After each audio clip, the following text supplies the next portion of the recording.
For today's video guys, ay ito po, nakita po natin yung bumbilya, may supply po siya. Titingnan natin. Yan, may supply po siya. So, umilaw siya guys. So, ito yung mga patid na ano natin. LED. So, paano ba natin pailawin yan? So, ganito lang yan guys. Yan. Yan. So, tara. Tara, samahan nyo ako. Paano ko gawin to? Let's go! So, what's up guys? So, welcome sa aking YouTube channel, Astroboy TV and Astroboy TV Official, ang aking Facebook page. So, ito guys, mag-vlog tayo nito. So, huwag nyo itatapon itong mga, ano nyo, yung mga LED bulb kasi kaya pang papaganahin nyo. So, nakita mo sa previous video, gumana siya, diba? So, ganun lang gawin nyo. So, tara, panoorin nyo itong video na ito kung paano ko ginawa. So, umpisa na natin. 1, 2, 3, let's go! Shhh!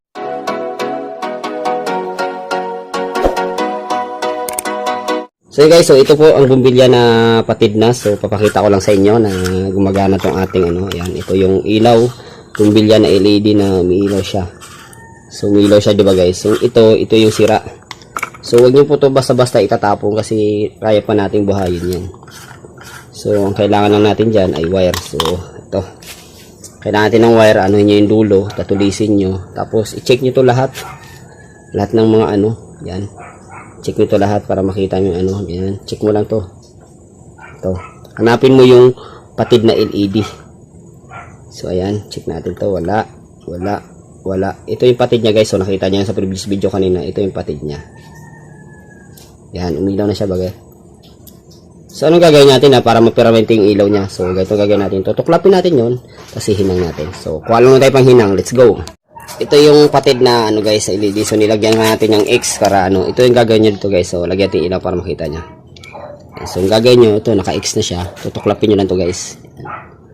Tutuklapin nyo lang yan. Yan, natuklap na. Pag natuklap na guys, yan, natuklap na siya. Pag natuklap na, hihinang po natin yan dito. Hihinangan natin ng ano yan, ng panghinang. So yun, iniinit ko na yung panghinang ko. Ito, mainit na ba? So, mainit na siya guys. Yan, mainit na. So, ilalagay natin to dito. Para makita nyo. So, kuha tayo ng panghinang. So, make sure guys na walang supply yan kasi kung may supply yan, makuryente tayo. Mahirap na. So, nakabunot po yan. Yung nakasaksak lang natin dito, yung panghinang lang. So, ang gagawin natin guys, ano ba yung panghinang ko? Nawala na. Ito na. So, hinangin po natin yan. Para mag-contact po yung ano niya. Yung kanyang supply para magdugtong. So ganito lang, hinang lang natin to.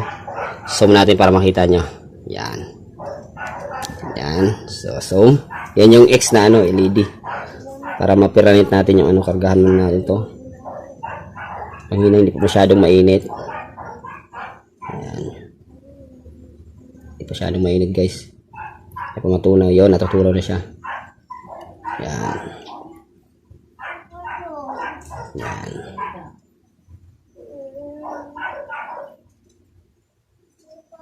So matagal kasi kakasaksak ko lang kasi. Yan, natulang na siya guys. So gagawin natin guys, gagawin lang. Kuha lang tayo ng small amount, ihinang lang natin to. Yun, nadugtong na natin. Dugtong na ba? Hindi pa yata. Pagsak lang guys.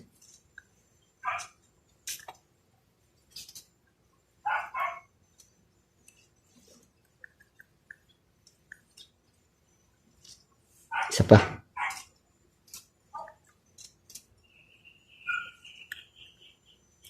Yan, so patayin na natin guys, mainit. Pakita natin sa inyo.